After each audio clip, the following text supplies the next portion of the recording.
Welcome to the professional guide to installing edge sinks into quartz worktops. This same method can apply to other hard surface worktop materials such as ceramic and natural stone. Some natural materials may not be suitable. Sometimes the natural veins running through stone can weaken its structure and make it unsuitable for this procedure. In this case, we are recessing the sink into the quartz 5 mm from the top surface. This will result in a reduced amount of quartz material showing above the steel line, producing a more streamlined and modern look. It also means there will be less material to machine back in the final process. You can leave a larger or smaller amount of material above the steel line, depending on the integrity of the worktop material and the look that you want to achieve. If you want to machine drain grooves into the worktop, for example, you can reduce the recess and increase the amount of material above the steel line to allow for the depth of the groove. Measure the size of the rim on the sink. Create the recess 1 to 2 mm bigger than the rim on the sink, leaving enough space for the sink to fit comfortably. Make the center cutout 2 to 3 mm smaller than the internal measurement of the sink. This will result in the quartz worktop overhanging the sink edge, which will be machined back later. After writing the file on your CNC, proceed to recess and cut out the center of the worktop. Save the file for your next edge sink installation. With the machining of the worktop complete, we are now ready to install the edge sink.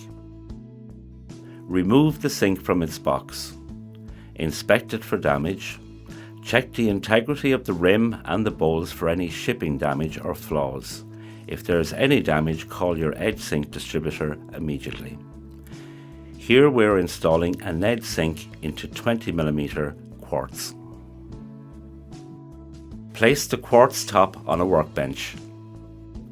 Place the sink in position to ensure you have an equal overhang of worktop material all around the inside edge of the sink, and that the steel edge of the sink is sitting flat on the worktop. To ensure the sink is bonded in the correct position, fix locator blocks on 2 sides. Clean the area for bonding on the back of the worktop and the rim of the sink with methylated spirits using a clean white cloth or pre-saturated IPA cloths.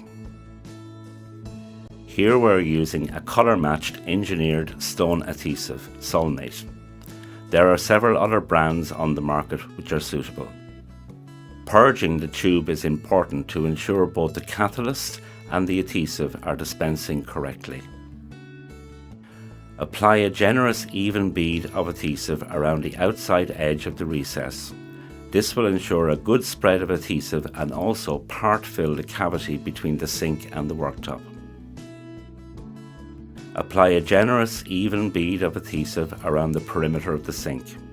About a 6 to 8 mm wide bead, slightly closer to the inside edge of the sink, as we require excess adhesive to ooze all around the inside edge.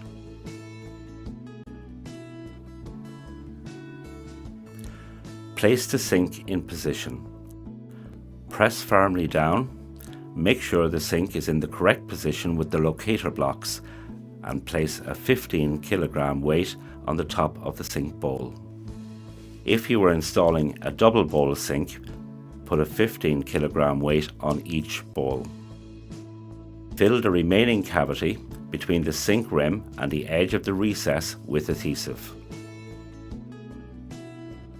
Here you can see the adhesive oozing out on the inside line of the sink. A useful tip is to remove any large amounts of excess adhesive before it cures. This makes the final machining easier.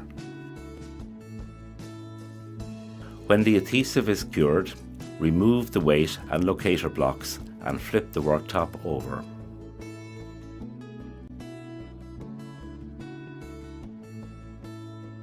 We are using a combination of diamond tools and pads to machine the edge of the quartz back to the steel line. The machine we are using is a Contour Cat by Gillespie. It has been especially designed and adapted for installing edge sinks into quartz and natural stone. This machine is only available from Edge Sinks Europe. We begin with a 10-degree 60 grit diamond tool. The tool is fitted with an oversized plastic bearing which runs on the sink wall.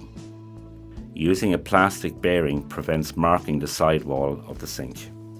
Set the depth of the diamond tool so that the bearing is running just below the bottom of the excess seam adhesive that has oozed out. Make a test and then continue to lower the depth of the tool until you have a small step between the worktop material and the sink wall.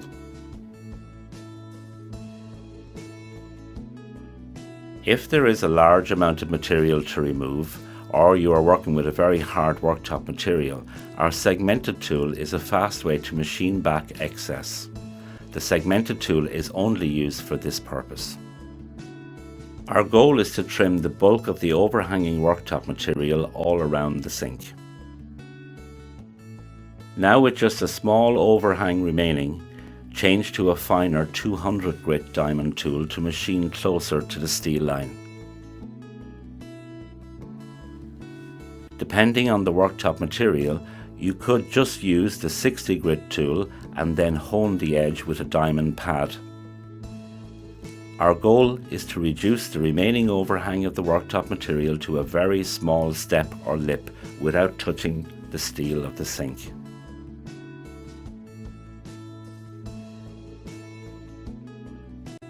Finally, remove the small step and remaining excess adhesive with a 200 grit electrode polishing pad. Avoid touching the steel of the sink with the electrode pad to prevent scratching the sidewall by keeping your fingers forward of the lower edge of the pad. For the corners, use a round object wrapped with a 200 grit electrode paper.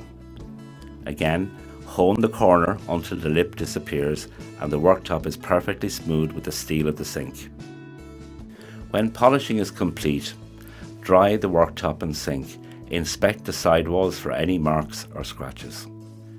Light marks and scratches can be easily repaired using a 3M maroon Scotch-Brite pad or a 180 grit flap wheel, always running straight and parallel with the brush of the sink. Here you can see some small marks from the bearing on the tool. Just a few passes of the Scotch-Brite pad running with the brush of the steel restores the surface perfectly. The result? The ultimate in seamless integration. Edge, the only completely seamless stainless steel sink solution.